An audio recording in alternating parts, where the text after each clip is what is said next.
Hello, Tracy Huff, the confidence coach and author of How to Punch Failure in the Face.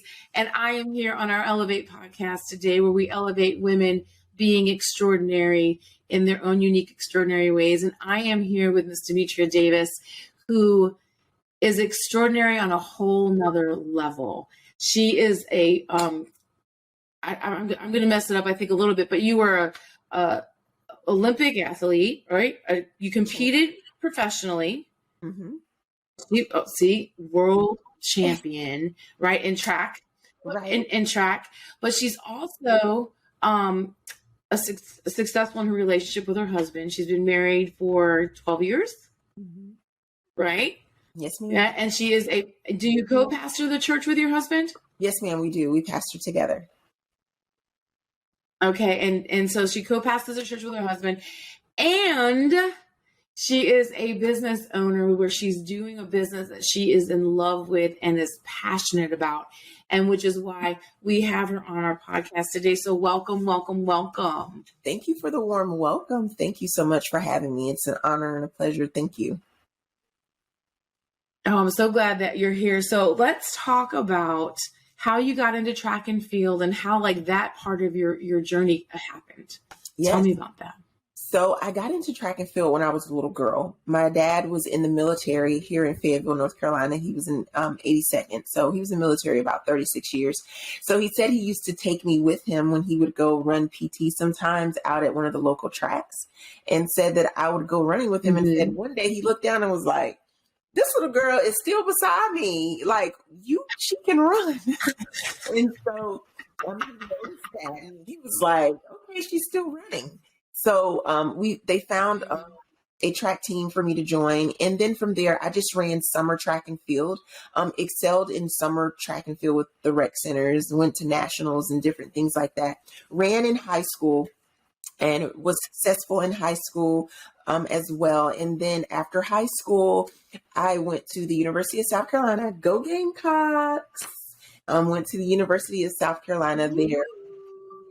And I got a full track and field scholarship there at the University of South Carolina, and it was so amazing to be a part of the first ever national championship at the school in the school's history. So we know that the women's basketball, they've done it now, and baseball did it after us.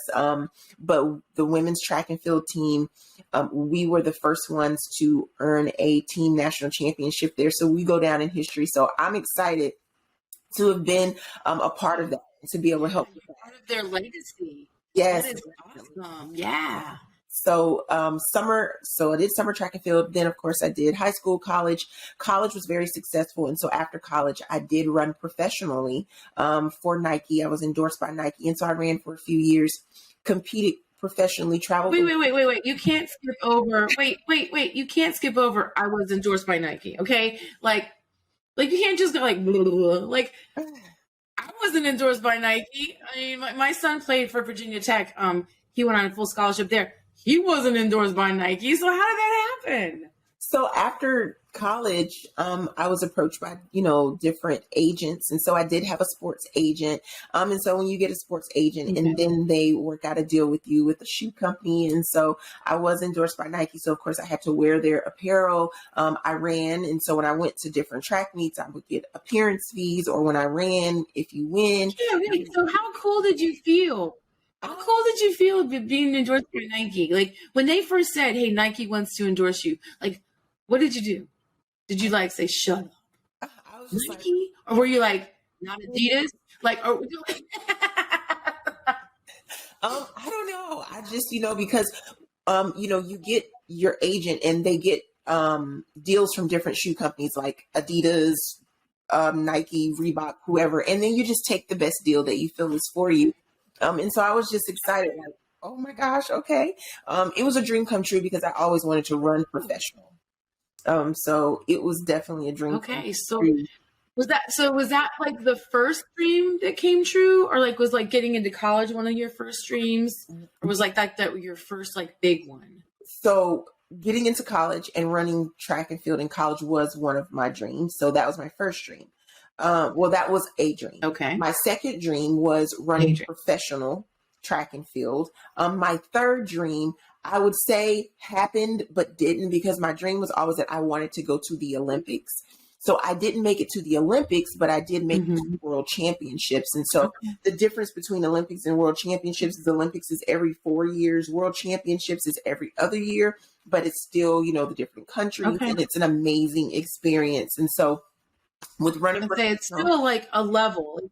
Yeah. Because don't you have to be like involved in the World Championships to even qualify for the Olympics? So is that a true statement, or am I making that up? So every year. So this year is a World Championship year. So people will go to compete at the USA Championships. You make the team, you go to World Championships. When Olympics comes around, you go to USA Championships. You compete. If you make the Olympic team, then you go to the Olympic team. But you have to hit certain standards and run certain times to even get to USA Championships. And even if you make it to if you make the World Championship team, there still is a certain time that you have to run to actually go. Even if you make it on the team, you still have to run a certain time. You have to hit a certain mark. So. It's a lot. Okay. But I'm gonna stop you right there. I'm gonna stop you right there because like all of these big things happen. So but I want to break it down. Like, who do you think taught you how to dream? Who do you think like taught you that you could do this? Who do you think taught you that? So I think when you think about who taught me that, I don't think that anyone necessarily taught me. I think it was an impartation because of those who were around me. My family, my friends. When I was growing up, I watched my dad be in the military for 35 years, and I watched him reach different heights, going to different places. He had soldiers that he trained that he went to see yearly in Egypt. He had a battalion of soldiers. I watched my mom be a mom who he was, deployed or going somewhere, and I watched her as she was a cafeteria school manager for Cumberland County Schools, and she was in school in college and got her master's degree. She was helping in the community with the Rape Crisis Center. So I guess you could say taught, but it was impartation that I seen it around me, and it was imparted because I seen those that were around me and I seen what they were doing. And so it was just on the inside of me because I watched, I learned and seen it. So do you think that when they were doing those things that they knew that they were doing that for you? Or is that kind of just, because community it has evolved so much, right? Since we were, well, not for me, I'm 29 forever. So it's just a few years ago for me, but like community has changed so much in that we now have Facebook and the global community and some different pressures. But do you think that they were understanding the impact they were having on you, or are they just doing what they knew was right? I think, when we talk about back then, I think, like you said, everything has evolved so much. Back then, I really think that they were doing what they knew to do. Number one, to provide, to provide for your family, goals that maybe they had. And also, not understanding that even though you're doing that, I'm watching you. I think now in our society that it's bigger when we talk about the things that we do and leaving a legacy, because I know that the things that I'm doing, I'm leaving a legacy for my kids, and I teach them as I do, and I talk to them about it and tell them this is why I do this. Right. This is why I do it. I let them help me with it. And even back then when it was for me, my dad would talk to me about certain things, my mom would, but a lot of it, even with my mom, because, she wasn't a single parent, but she was the only one home. My dad's gone.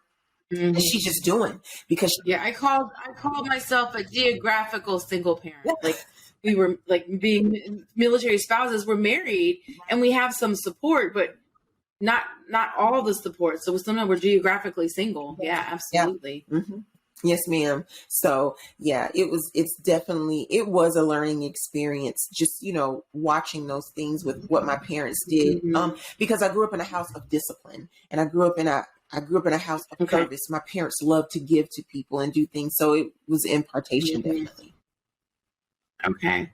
And then do you think that's how you got involved in the ministry and co-pastor with your husband, because it was part of the legacy that they passed down to you? I'm sorry, can you repeat that? That attitude of service? Yeah, the attitude of service. Do you think that that being involved with the church and co-pastoring with your husband, that it was part of the legacy that they imparted down to you because they were showing you how to be a servant, how to serve, to grow? So of course, like, yeah, the impartation was just on the inside of me. The part about being a pastor and pastoring with my husband, I don't know if it came from that. It just happened. It just happened when I met my husband. I didn't ever dream of being a pastor. That was not a dream. So not a dream, but it just kind of happened, okay. My husband, and it was God's will, and it just happened, and we're appreciative for it. And we rode the wave, I rode the wave. It just kind of, all happened. I always had big faith. I went to church with my family, went to church with my parents. My grandfather, my dad's father, he was a pastor, he was a minister. And so, knowing that, and then there are some ministers, of course, also in my dad's family as well. But I just think it was an impartation thing of knowing, I go to church. That's what, I've always done. And then it moved up a level when I understood what the difference between going to church and having a relationship with God. And I think what happened when I ended up pastoring or meeting my husband is because I had a relationship with God, and I began to hear things differently and see things differently. And so that's how that transpired. So what do you think the lessons you learned as an athlete, like what lessons that you learned creating that and becoming a world-class athlete and competing at the level that you did, how do those lessons that you learned translate into the ministry that you have with your husband? And then how do you think it translated for you to finally step into the passion and create your business? Yes. What do you think those lessons were? So many of the different lessons that I learned, especially how they correlate to ministry, is just learning, number one, adulting, because you're going to have to learn how to adult. I was last night about, sweetheart, you're adulting now. You can't run away from it. But I really do think that some of the lessons that I learned of discipline as an athlete, of understanding what it was that I had to do, because I could say I'm going to do it or not do it. It was my choice to say what I wanted to do, and if I was going to stick to that. And in ministry, you have to be disciplined. You have to be resilient, because you go through so many different things, not just when I was an athlete, but in ministry as well, dealing with so many different people, personalities, aspects, problems, other people's problems, because as a pastor, you're a pastor 24 hours a day. So when that phone rings at 2 or 3 o'clock in the morning, you're a pastor, and you have to decide, am I going to be a pastor, or am I going to be in my feelings because it's 2 or 3 o'clock in the morning, And one of the things that I always tell people, and I learned this about myself, is the mistakes that I made or the life lessons that I've learned. It always seems like sometimes when I'm in a place where I feel like, and we're being transparent here, that when I feel like, man, I'm just not doing what I feel like I should be doing, or man, I feel this way, I feel that way, God always brings someone to me that I need to minister to, or that I have to be there and be of service to. And then he shows me what my purpose is and why I'm supposed to be doing it. And so those life lessons teach me, you got to be resilient. You got to be disciplined. You got to be your authentic you, because at the end of the day, if you can't be authentic about who you are, you can't draw people to you, because everybody knows fake. And I'm not trying to be fake. I want to be authentic. Well, I don't know about you, I've also found that sometimes, like on the days that I felt like the worst, like the days I'm thinking, oh, that was not the best class, or I should have done this different, or I should have done that different, were actually days where you impacted people the most. And you don't know about that until after, and they came back and say, thank you for doing that. But in the moment, if we go in our feelings and we don't go in who we're supposed to be in our beingness, we're going to mess it all up. So, it's just so much easier just to be who we are. Yes. And like you said, just be it and commit to being that, so that we can deliver. I'm a big proponent of delivering our gifts, that we all have those gifts, and we have to be true to those gifts for the world to really work the way that it's supposed to. Yeah. And that's my belief, is that when we're not, that's why we're running into trouble. Yes. That's why we're having the issues. Right. And then learning from those mistakes, learning from those gifts. Like you said, at the end of the day, I sit down and I go back through my day and say, oh, that wasn't good. That wasn't good. How can I learn from it? What did I get from it? Use it as a teaching tool for the next time, and use it as a transparency moment to share with somebody. Say, hey, listen, this is what happened to me. This is what I did. Hey, Don't worry about that. You can, you can push through that. You can get through that. So you're definitely right. The days that we think it's not the best, sometimes we do affect people in a good way, because of our transparency too. Yeah. And you just never know. You just never know. So then that leads us to this thing that now you've like, as if, right? This is what we do is as if we need something else, right? But you decided to start, I'm going to make sure, Dee's Champion Cuisine. Yes, ma'am. So you've started to do this, and this is pretty cool because I don't know, I get on the soapbox about Fayetteville a lot because people go just Fayetteville, but we are an amazing community. And the fact that you brought this business to Fayetteville, it just kind of speaks on the kind of quality people we have in our community, because she does not just catering, but private chefing. Like, is that a word? I don't know. I probably just made that up. But yeah, you and I was telling Demetria before we talk, like, I would think a private chef is for the muckety mucks, for like the fancy schmancy people. But she has assured me that is not true. So let's talk about this business, this amazing business you started. Yes. So Dee's Champion Cuisine, it's called Dee's Champion Cuisine with a flair. It's a lifestyle. Cuisine with a flair. And we do it the champion way. Of course, I'm a world champion. And so that's one, I took it from there. But everything that I do, I've correlated it with my experiences in running track and field. But this experience, I do cater and I do private chefs. And as you said, when we were talking, anyone can have a private chef experience. I've had people have the private chef experience and they're like, oh my gosh, I want to absolutely do this again, because it's just the experience of being in your home and being served. When you go to a restaurant, yes, you're being served and they bring your food out to you. But can you imagine the experience of a private chef coming to your home with all of the things they're cooking in your home, and they are catering to you? They put the food before you. They take your plate. And when I leave, I wash the dishes and I clean up and leave it as I. Yeah, no, it's beauty. Yes, that is perfect. Yes. So, okay, so I'm gonna tap in that because we kind of talked about it earlier. We're like, how did you learn to dream big? So for those of us who didn't even have it in their thinking that they could have that experience, how do you get us over the hump that A, we can have it, B, we should have it, and C, how do we convince our husbands or significant others to give it to us? Okay, those are my three things. How I get over the hump is I'm just who I am. When you reach out to me and you ask me about my private chef services, of course I can share pictures with you, but by nature, I'm an old school person. Okay. I can, I'll email you, I'll text you, but I like to talk to you on the phone. I like to get what your vision is. I like to hear what it is you like, because that lets me know what type of experience that you want. I will tell you this, I've had more women reach out to me than men. I've had maybe 1 or 2 men, but I've had a lot of women. I do dinner parties for couples. I totally thought it would be like these guys trying to impress chicks. No. That would be reaching out to you, like, or anniversaries, or like they're in the doghouse and they're trying to make it right. I would have thought it's. I've gotten a few inquiries, but I can actually tell you it's been women that I've gotten want to do something for their husbands, or, dinner parties, things like that, dinner parties of 8 to 10 or whatever. I have one coming up for a young lady in a couple of weeks. It's for her fiance's birthday, things like that.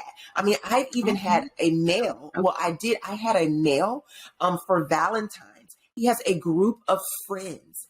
And female friends, him and another guy went in together, and it was like 8 of them. It was like 7 or 8 women. He doesn't like them like that. They're like good friends. And he actually had to do a private chef service because they're single women, and he wanted to show them that he appreciated them. That was so cool. Kudos to that guy. Nice. Okay. I think the way that people get over, like, oh my God, I can't afford this, is because I like to be my authentic me. And when I talk to them and tell them, you know what, okay, well, what is it you can do? And I can work with you and just make you excited about the experience.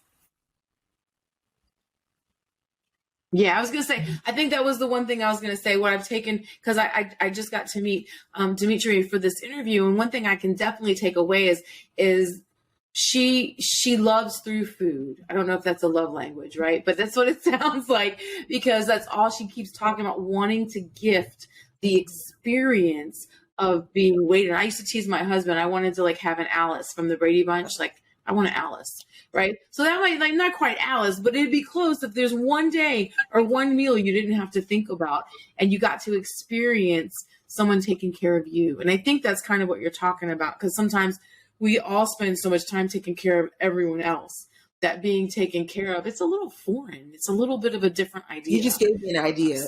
So I can tell that Now I'm going to ask you, what was the craziest private chef like meal that you did? What's the craziest one? Ooh, when you say crazy, you mean like the type of food I cooked? No, like the environment that you thought, whoo. Crazy that it might have made you question your decision. You want to know? You want to know? I haven't had one of those yet, where I've had an experience where I felt like, oh, this was crazy. I don't know if I should be doing this. But I did have a private chef experience where I was there and I was like, okay. And I was going back and forth. Should I say something? Should I not say something? With a group of friends that hired me to come out of town for a birthday. And they were having a disagreement.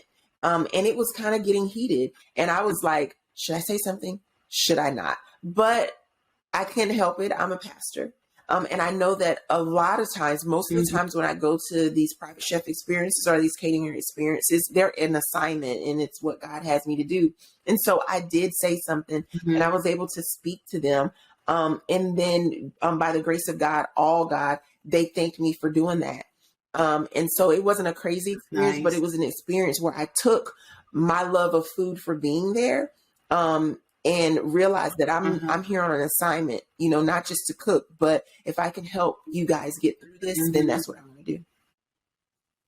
Yeah. All right. Now, what was the most fun? What was the most fun one that you did? Ooh. Where you thought, I feel so guilty for taking this money because that was too much fun. Did you have one of those yet? All of them are so fun. I can say one that I just did recently, and I'm trying to figure out a way to post it because I haven't posted it yet, and it was so fun. I actually went to Raleigh and I did a graduation birthday party in a museum. And so it was nice. It was so fun. It wasn't private chef, but it was catering, and so they had it in a museum, and so it was set up, and it was really nice, and it was set up around like where the pictures kind of were and things like that. So that was really fun. As well, but they are all fun. They're all fun to me. I just recently did a retreat in Orlando. Yeah, it's really hard. Like when you love what you do. Yeah, when you love what you do, it's got to be like next level to really hit it, like memorize it that way. All right. So now let's talk about dreaming big. What is your dream? Your dream event? Let's see. For who, where, like, put that world class experience to the test with this business. What would the dream business or big client be? The dream business client would be, I want to be a traveling chef as well. One of the things that I don't know exactly who I want it to be, but I do know that I did see a vision of me on a private jet and going nice. Okay. Someone. So I could say that my dream would be that I would get to be on a private jet or even just on a plane, first class maybe. And that I would get to go. Oh, no. Stop. World class dream, private jet all the way, no business class. We're talking, they send their jet to get you, to take you shopping at the markets you want to go to buy the food, to take to their villa, chalet, whatever. Like, yes, that's it. That's exactly what I was going to say. Yes, I want to go to an international company and be a private chef at a villa. And so I'm almost there because I did go on a plane to Orlando. Someone hired me to come to Orlando in a villa for a women's retreat. Nice. So I did get to do that. So yes, private jet to somewhere. We're going. Private jet all the way. Yes. That's it. It's going to get done. Okay, perfect. All right. Is there anything else that you want to tell people that about your business that maybe we haven't covered? I think one of the things that I just wanted to about why they should call me. Well, number one, why you should call me is because it's a lifestyle. It's Dee's Champion Cuisine, and we do it, and I do it from my heart.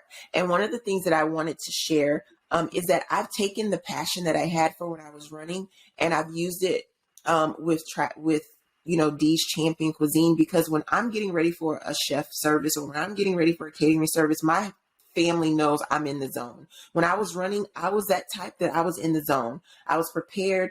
I got everything prepared the night before. I do that with my business. I prepare myself, and I want to make sure that I can give you the best quality service that you deserve. And so I've taken that adrenaline. I get an adrenaline rush when I'm getting ready to do this, because I want you to feel my love. I want you to feel the love in the food. And so I just want to tell everyone, whatever it is that your passion is, it isn't too late, because I had an aha moment 2 years ago, and you don't always have to be in a box of what people think you should do, or even what your major was in college or whatever it is. But what is your passion? And sometimes it's right in front of your face. And if it's right in front of your face, take a moment right now to realize what it is and act upon it so that you can use your gifts. Exactly. And I'll use Demetria used herself too. She said this kind of was in her face. She just fell into it. That's the same way it happened for me with martial arts instructing and owning a martial arts school. I never, ever once put that on my goal list ever. And it is like one thing in my life, being able to do and be that is one of the most fulfilling things I've ever done. So yeah, definitely be willing to step out of your comfort zone. And if you feel it, if you feel like you should do it, you should do it. Because it wouldn't be there if you couldn't. I completely agree with that. All right. How do people contact you to get this experience? Yes. So you can contact me by email, Dee's Champion Cuisine, DEES Champion, CHAMPION Cuisine, CUISINE @gmail.com. You can also find me on Facebook at Dee's Champion Cuisine. You can also find me on IG at Dee's Champion Cuisine. And I also have a website. All right. Yay. And my website is www.demetria, that's DEMETRIA, Davis, DAVIS.com. And you can find me on there, not just for Dee's Champion Cuisine, but some other things. I do pageantry. I come and speak to people and so many different other things. So you can find me there too.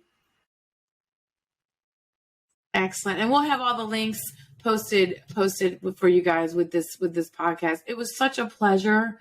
It was such a pleasure to meet you and learn about you and know that we just got this energy in our community, doing things and helping people be and do who they're supposed to be. And so I asked you, if you're listening to this and you know someone that is amazing, Demetria, send them to us. We would love to have them on here. Remember, the purpose of this podcast is to elevate and celebrate each other. And that way we can recognize and know each other. And that instead of judging and competing, we can support and we can encourage. Yes. So that's who we're looking for. If you know someone, please let them reach out and let us interview them, because it takes all of us to get it done, and we will work better together. Yes. All right. It was such a pleasure, Demetria. Thank you so much. Call her. I know I'm going to find a way to have the private chefing experience for me. You do it for you, and we'll see you next time on Ellevate. Thank you.